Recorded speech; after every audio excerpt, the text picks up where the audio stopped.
Hello দর্শক, আমি computer প্রকৌশলী মোহাম্মদ সাইদুর রহমান। আমি আপনাদের সামনে আবার চলে এসেছি। মার্কেটে এখন সবচেয়ে ট্রেন্ডিং একটি স্মার্টফোন, যেটি কিনা নিয়ে খুব আলোচনা হচ্ছে এবং বাংলাদেশি এর ম্যানুফ্যাকচারিং হচ্ছে OnePlus Nord 30 N30 SE 5G। এই মোবাইলটির কিছু ওভারভিউ দেওয়ার চেষ্টা করব, যাতে করে যারা এই মুহূর্তে এই মোবাইলটি কেনার চিন্তা করতেছেন এবং বিভিন্ন জায়গায় এর ফিচার্স বা মোবাইলটি কিনলে কিরকম হবে এই বিষয়ে জানার চেষ্টা করতেছেন, তাদের জন্য যাতে সহজীকরণ হয় সেই বিষয়ে আমি এর টেকনোলজিক্যাল কিছু ওভারভিউ খুব সাবলীল ভাষায় তুলে ধরার চেষ্টা করব, যাতে করে আপনাদের সিদ্ধান্ত নিতে সুবিধা হয়। প্রথমে আমি এই মোবাইলটির বিষয়ের একেবারে বেসিক যে ফিচার মোবাইলটির সেই বিষয়টি আমি আপনাদের সামনে তুলে ধরার চেষ্টা করতেছি। মোবাইলটি কিন্তু 5G টেকনোলজিতে আসছে, যেহেতু বাংলাদেশে এখনো 4G টেকনোলজি চলমান এবং 5G দিকে আমরা ধীরে ধীরে যাচ্ছি। তো এটি একটি মিড রেঞ্জের basic mobile OnePlus Nord N30 SE এবং সেটা 5G সাপোর্টেড। এর প্রাথমিক কিছু বিষয়, এটি মোবাইলটির ডিজাইনে খুবই আকর্ষণীয় এবং এতে ব্যবহার করা হয়েছে প্রায় 6.72 ইঞ্চির একটি ডিসপ্লে। এছাড়াও আছে স্টিরিও স্পিকার এবং ভলিউম অনেক বৃদ্ধি করা যাবে। আরও আছে 33 ওয়াটের চার্জার, সাথে ব্যাটারির ক্যাপাসিটিও বেশ ভালোই, প্রায় 5000। তো চলুন আমরা একটু ইনসাইড বোঝার চেষ্টা করি। ডিজাইনের দিক থেকে মোবাইলটি আসলেই খুবই আকর্ষণীয় এবং আমি খুবই হ্যাপি যে এরকম একটি গর্জিয়াস এবং প্রফেশনাল ডিজাইন তারা নিয়ে এসছে। এবং এটি শুধু দুটি ডিজাইনই আপনারা মার্কেটে পাবেন, একটি হলো সায়ান স্পার্কলি এবং আরেকটি পাচ্ছেন ব্ল্যাক স্টেইন। সো দুইটা ডিজাইনই অসাধারণ, আপনারা যে কোনো একটি ডিজাইন এখান থেকে চুজ করতে পারেন। এছাড়াও আছে এতে ডিসপ্লে ব্যবহার করা হয়েছে 6.72 ইঞ্চি ডিসপ্লে এবং full high definition HD plus display এবং আছে সানলাইট ডিসপ্লে। এই কথাটির মানে হলো অনেক ব্রাইটার সানলাইট, যারা বিশেষ করে আউটসাইডে কাজ করতে হয়, বাইরে বেশি মুভমেন্ট করতে হয়, তাদের ক্ষেত্রে এই সানলাইট ডিসপ্লেটির যে টেকনোলজি সেটি হলো যে আপনাকে অনেক লাইটার বাইরে অনেক সানলাইট অর্থাৎ মানে প্রচুর আলো থাকা সত্ত্বেও এর ডিসপ্লের ব্রাইটনেস অথবা অনেক সময় হয় যে অনেক বেশি আলোর ভিতরে চলে গেলে ডিসপ্লের ব্রাইটনেসটা ভালো করে বোঝা যায় না। কিন্তু এখানে যে টেকনোলজি ব্যবহার করা হয়েছে এতে করে আপনার ওই ধরনের খুব আলোকসজ্জার ভিতরে থাকলেও, দিনের লাইটের সূর্যের আলোতে থাকলেও ওই ধরনের কোনো ডিসপ্লের ব্রাইটনেসের মিনিমাইজেশন অথবা এটি আপনি ফুল লাইটার ব্রাইটই পাবেন ডিসপ্লেতে।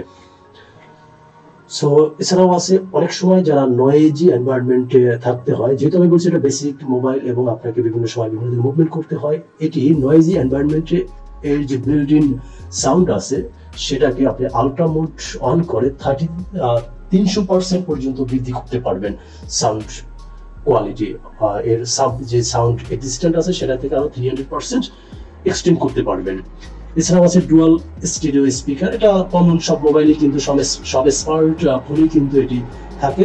তো এটাও এই Nord N30 SE 5G মোবাইলটিতে আপনি পেয়ে যাচ্ছেন। এখানে ব্যবহার করা হয়েছে সুপারভক টেকনোলজি 33 ওয়াটের চার্জার, যেটা আপনাকে দেবে একটি খুবই অল্প সময়ে দ্রুত চার্জ করার যে ক্যাপাবিলিটি সেটি আপনি পেয়ে যাচ্ছেন। এখানে OnePlus দাবি করে থাকে যে মাত্র আধা ঘন্টার ভিতরে 51% অর্থাৎ 0 থেকে 51% চার্জ করতে সক্ষম এবং নেক্সট 1 আওয়ার অথবা 1 আওয়ারের কিছু বেশি সময় ফুল চার্জ করতে সক্ষম, অর্থাৎ আপনাকে চার্জের সময় নিয়ে দুশ্চিন্তা করতে হচ্ছে না। এছাড়াও ব্যাটারির ক্যাপাসিটি তো বেশ ভালোই আছে, যেটা সবাই এখন দিয়ে থাকে। তো সেক্ষেত্রে Nord N30 SE 5G মোবাইলটিও তাদের সারিতে আছে 5000 মিলিঅ্যাম্পিয়ারের চার্জিং ক্যাপাসিটি। এরপরে আসা যাক সবার যেটি মেইন আকর্ষণ থাকে যে এর ক্যামেরা। এতে ব্যবহার করা হয়েছে 8 মেগাপিক্সেলের ফ্রন্ট ক্যামেরা, একই সাথে আছে 50 মেগাপিক্সেলের ব্যাক ক্যামেরা অর্থাৎ মেইন ক্যামেরা, সাথে আপনি পাচ্ছেন আরো 2 মেগাপিক্সেলের ডিপ ক্যামেরা। এখানে শুধু 50 মেগাপিক্সেলের ক্যামেরাই নয়, এতে ব্যবহার করা হয়েছে AI টেকনোলজি, অর্থাৎ যেটি কিনা আপনার মূল পিকচার ক্যাপচার করার পরে পিকচারটাকে একটু অ্যাডভান্স লেভেলের দিকে নিয়ে যাওয়ার জন্য আর্টিফিশিয়াল ইন্টেলিজেন্স ব্যবহার করা হয়েছে, অর্থাৎ বিশেষ কিছু অ্যালগরিদম ব্যবহার করা হয়েছে যা কিনা পিকচারকে আরেকটু ডিফারেন্ট ভাবে প্রেজেন্ট করতে সক্ষম। কিছু উদাহরণ তারা এখানে দিয়েছে অরিজিনাল পিক্সেল এবং সেটা বুস্ট করে আপনারা দেখতে পাচ্ছেন পাশের স্ক্রিনে তার একটি এক্সাম্পল তারা এখানে দেখাবার চেষ্টা করেছে। সো যেটা বেশি ইম্পর্টেন্ট ছিল এখানের। তো এছাড়াও আছে এর আরেকটি গুরুত্বপূর্ণ বিষয় সেটা না বললেই নয়, আমি পরে আসতেছি, যেটা OnePlus এর ক্ষেত্রে মানুষের সবচেয়ে বেশি যে কোশ্চেনটা থাকে এর গ্রিন স্ক্রিন, অর্থাৎ গ্রিন স্ক্রিনের যে ইয়াটা চলে আসে মেইন ডিসপ্লের উপরে, সেটির বিষয়ে আমি একটু পরে বলবো, কনক্লুশনে বলবো।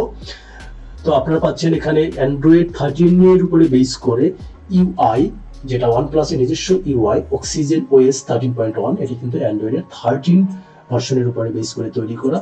তো সব লাইক আপনার শাওয়ামি, তারপরে স্যামসাং, সবার মতো তাদেরও যে ইউআইটা ব্যবহার করেছে, এটিও খুব লাইট একটা ইউআই এবং খুব স্মুথ। আপনি যারা ইউজ করেছেন অলরেডি অথবা আপনি ইউজ করলে বুঝতে পারবেন অনেক অসাধারণ একটি ইউজার এক্সপিরিয়েন্স আছে মোবাইলটি ব্যবহার করার ক্ষেত্রে। সো আরেকটি গুরুত্বপূর্ণ বিষয় সেটি হলো যে তারা দাবি করে থাকে আপনি নেক্সট কেনার পরে পরবর্তী 3 বছরের ভিতরে মোবাইলটি দেখতে একেবারে নতুনের মতোই থাকবে। অর্থাৎ এর কিছু স্ট্রেস টেস্ট তারা করেছেন, স্ক্রিনের উপরে স্ক্র্যাচ পড়া, এর বডিতে স্ক্র্যাচ পড়া, অথবা পড়ে হাতে থেকে পড়ে গেল ছোটখাটো যে কাজগুলি পড়ে মোবাইলে, সেক্ষেত্রে মোবাইলটি কিন্তু এই নতুনত্ব বজায় রাখতে সক্ষম। সো দর্শক, এতটুকু এর সাথে আমি আর একটু বিষয় এখানে না বললেই নয়, সেটা হলো যে এর কিন্তু আপনি কিন্তু একটা ভেরিয়েশনই পাচ্ছেন, সেটি হলো মাত্র, আমি একটু আবারও বলার চেষ্টা করি, সেটি হলো মাত্র 4GB র্যাম এবং 128GB স্টোরেজ পাচ্ছেন। আপনি চাইলে কিন্তু এখানে একটা বিষয় খুবই গুরুত্বপূর্ণ ছিল, তারা এটাকে আসলে দুইটা ভেরিয়েশনে করতে পারলে ভালো হতো। এই ধরনের একটি মোবাইলে যদি মোটামুটি 6GB র্যাম অথবা 6GB র্যাম এবং 128GB রম থাকলে, তাহলে এটাকে আমি নিঃসন্দেহে যে কারোর জন্য প্রিফার করতাম। কিন্তু যারা সাধারণত অনেক অ্যাডভান্স লেভেলের মাল্টিটাস্কিং করতে চায় তাদের জন্য এই মোবাইলটি যথেষ্ট নয়। তবে যারা শুধু কথা বলার জন্য অথবা এর আউটলুকটি সুন্দর বা OnePlus ব্যবহার করতে আগ্রহী, তাদের জন্য বেশ ভালো বাজেটারি একটি ফোন। তো এটি আপনারা মার্কেটে সম্ভবত 16,000 টাকা পেয়ে যাচ্ছেন। তাদের ফেসবুক পেজ থেকে কিছু অর্গানাইজেশনের সাথে ডিল করা আছে, ই কমার্স সাইটের সাথে বা ই কমার্স কোম্পানির সাথে, তাদের কাছে পেয়ে যাবেন। তাদের অফিসিয়াল সাইট থেকে আপনারা একটু জেনে নেবেন যে কাদের কাছ থেকে আপনি অরিজিনাল OnePlus মোবাইলটি কিনতে পারবেন, যেটা বাংলাদেশ OnePlus এর সাথে চুক্তিবদ্ধ। এটি বাংলাদেশি ম্যানুফ্যাকচারিং হচ্ছে এবং অপারেটিং এটির সিপিইউ হিসেবে ব্যবহার করা হয়েছে মিডিয়াটেকের Dimensity 6020। কিন্তু সবচেয়ে গুরুত্বপূর্ণ যেটা সাধারণের জন্য উন্মুক্ত বিষয়, সেটি হলো র্যাম। কিরকম? র্যাম হলো মাত্র 4GB, এটা কিন্তু আপনাকে মাথায় রাখতে হবে। আর এর গ্রিন স্ক্রিনের প্রবলেমটা কিন্তু এখানে আপনার এই মোবাইলটার ক্ষেত্রে নেই। কেন নেই? কারণ এটাকে ব্যবহার করা হয়েছে IPS ডিসপ্লে, আর ওইটা সাধারণত অ্যামোলেড ডিসপ্লেতেই বেশি চলে আসে।